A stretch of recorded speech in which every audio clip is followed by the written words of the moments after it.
உங்களுடைய கொள்கையை முன்னெடுத்து மேடைக்கு மேடை ஊருக்கு ஊரு தெரிந்து நல்லா பேச்சாற்றல் மூலமா இளைஞர்களை பெரிதும் தவிர்த்து இப்போ ஒரு நடிகர் அந்த இளைஞர்களுக்குள்ள அரசியல கவரக்கூடிய ஒரு விதம் என்பது இருக்கு. இதனால இளைஞர்களுடைய அந்த பங்களிப்பு நம்மளுடைய கட்சியில் குறைவதற்கான வாய்ப்பு இருக்கு. அப்படிலாம் கிடையாது. இப்போ நீங்கள் ஒரு நடிகர் ஒரு நடிகருடைய ரசிகராக இருப்பவர் என்னை தேட மாட்டார். நான் பலமுறை சொல்லிட்டேன். நீங்கள் பொழுதுபோக்கு தளத்தில் தலைவரை தேடுகிறவர்கள் என்னை தேட மாட்டாங்க.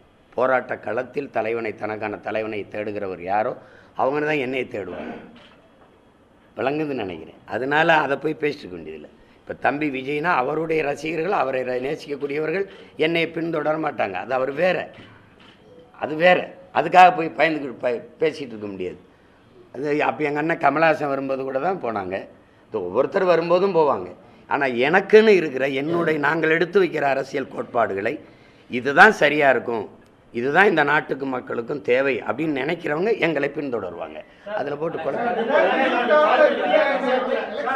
ஒவ்வொருத்தராக உங்களுடைய பார்வையில கமலஹாசன் மாதிரி விஜயும் பின்னடைவாவதற்கான வாய்ப்பு இருக்கா, இல்ல ஓரளவுக்கு எழுந்து அரசியல் களத்தில் போராடி ஜெயிக்க வாய்ப்பு?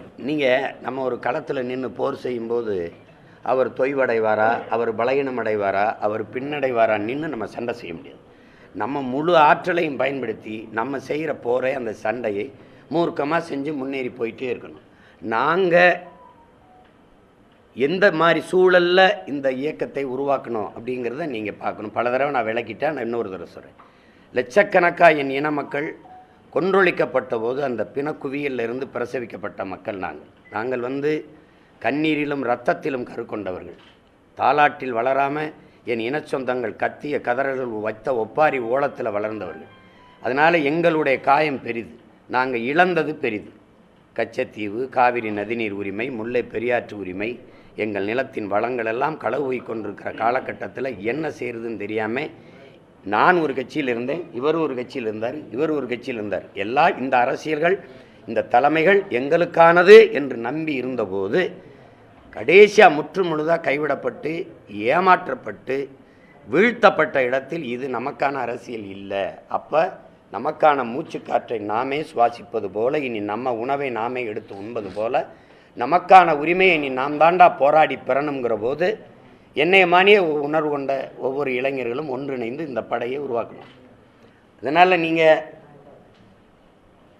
மற்ற இயக்கங்களோடு எங்களை போய் ஒப்பிட்டு ஏன் நான் இன்றைக்கி நான் வைத்திருக்க வாக்கு விழுக்காட்டுக்கு யாரோட கூட்டணி போனாலும் பெரிய வியாபாரம் பண்ணி பிழைக்கலாம்ல, முன்னாடியே போயிருக்கலாம்ல. 2 விழுக்காடு 1 விழுக்காடு வச்சுருக்கவங்களெல்லாம் கூட்டணியில் சீட்டு நோட்டும் கொடுக்குற கட்சிகள் என்னை கூப்பிட்ருக்காதா? கூப்பிட்ருப்பாங்களா இல்லையா? சொல்லுங்கள். நான் போயிருக்கேனா பற்றியில்? ஏன்னா நான் இந்த நோட்டுக்காக சீட்டுக்காக வந்தவன் இல்லை, இந்த நாட்டுக்காக இந்த மக்களுக்காக வந்தேன். என் முன்னோர்கள் தூக்கி சுமந்த கனவு எங்களுக்கு கையளிக்கப்பட்டிருக்கு.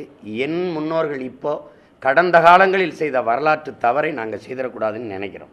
வந்தவங்களெல்லாம் திருப்பி போய் இந்த இந்திய திராவிட கட்சிகள்கிட்ட சரணடைஞ்சு மறுபடியும் ஒப்புக்கு சும்மா இந்திய எதிர்க்கிறோம் இதை ஒவ்வொரு கட்டம் தான்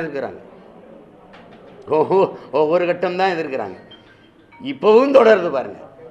60 வருஷம் கழித்து மறுபடியும் அதே நிலையில் நிற்குது.